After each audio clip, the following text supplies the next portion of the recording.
Bum bum bum bum bum bum bum bum bum bum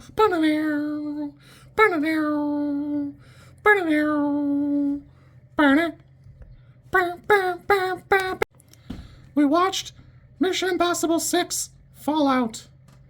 I gotta be honest with you. I had fun with this movie, but it's definitely not my favorite one. Interestingly, The Man from U.N.C.L.E. was in like 2015, and it was supposed to be Tom Cruise, and eventually went to Henry Cavill. Tom Cruise was busy at the time. I love that movie. I think it's great, but it's kind of funny because a lot of the original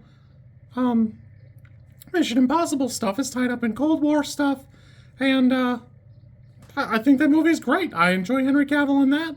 I think he's a little bit passed over in this movie where Solomon Lane spends too much time out of custody, which means that we don't get enough time with Henry Cavill being an outright villain, which is a shame because I think he does a pretty good job. I love him gritting his teeth as he tries to gun down another helicopter with like a machine gun. That's so good. But, I don't know. It's just not quite enough. I do love the little like taste of Vanessa Kirby, the White Widow, being the daughter of Max, who is the arms dealer in the first one. And then they get brought up again a couple other times. But that's so good.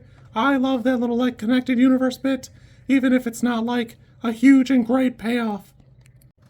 Because I'm rewatching these movies, I've been trying to like read the trivia ahead before I watch the film, and I gotta be honest with you, that Halo jump is a lot shorter than you think it is.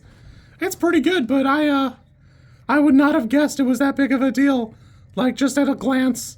Still pretty great, still good. I do wonder how Henry Cavill's character can like just land and like wake up and go, I guess we're fine. No big deal. You lost your oxygen, bozo. But I don't know. And I don't know if Ethan Hunt telling him that he had helped him would have like made a difference in his attitude or anything leading up to the bathroom scene. The bathroom scene itself is pretty great because if this were like a Marvel movie or literally anything else, it'd be like a great team up and they just beat the tar out of the original John Lark or the alleged John Lark, depending on how far you are in this movie.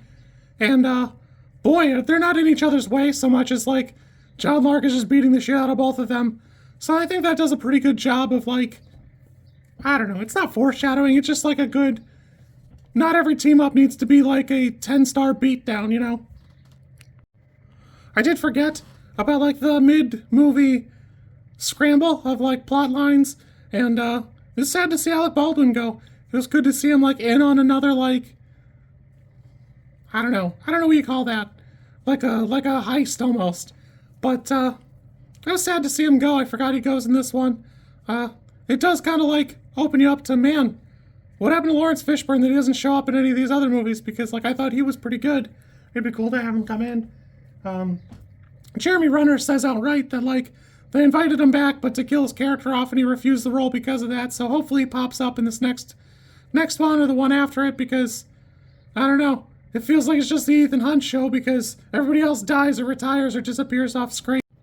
I will also say this is the longest one so far, and it doesn't feel long so much as it just feels like there's just a lot here.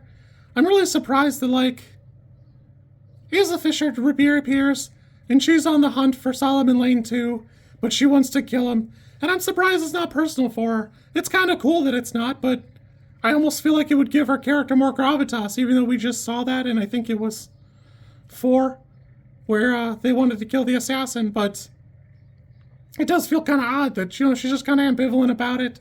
You know, even at the end, she just arrests him, they don't kill him then, which is kind of like kooky for me. This definitely feels like it's a little bit all over the place for me.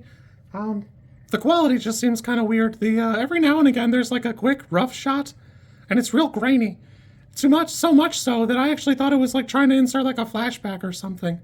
It's most notable in like the underground shootout, and then again when Simon Pegg is fighting Solomon Lane. It's real odd. I don't know what to make of it. I'm not sure why they did it that way. It's definitely a choice. This is definitely not my favorite one. I enjoy it, but I wish one character had been like the antagonist. I just wish Henry Cavill had more room to be the villain, because he's mostly just being a dick, and then he's being more of a dick later. And I don't know. I feel like he needed his Blowfield moment, and he just doesn't have it. Solomon Lane just doesn't have that sauce. And I think that's what's missing here for me. But still had a good time. I didn't feel like it was unwatchable by any means.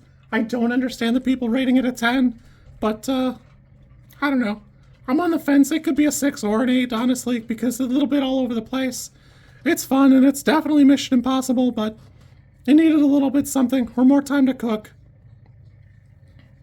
I got one more. I'm watching it Tuesday. It's Monday morning right now. And then I'll be ready for Thursday. By then I'll have, like, dried up like a weird sponge waiting for more Mission Impossible. Be good. I feel like a lot of villains make or break their career in this universe in whether or not they can beat Ethan Hunt / Tom Cruise in a foot race. And at least to Henry Cavill's, at least for Henry Cavill, all he had to do was briskly walk to his destination. Because I don't know. I just don't know how many other actors could make it and seem like they actually could get away from him. If you like this content, I'm supposed to ask you to like, comment, and subscribe. I think like is here, and comment is probably down there, and subscribe over there somewhere too, I think. I don't know how many times this, like, snippet is going to make it into a video. Everybody says you should do it this way, and I always thought it was just like an annoying thing other YouTubers did. And as you know, I am bad at editing, so if you like it, great, I'm happy for you. If you don't like it, I'm sorry.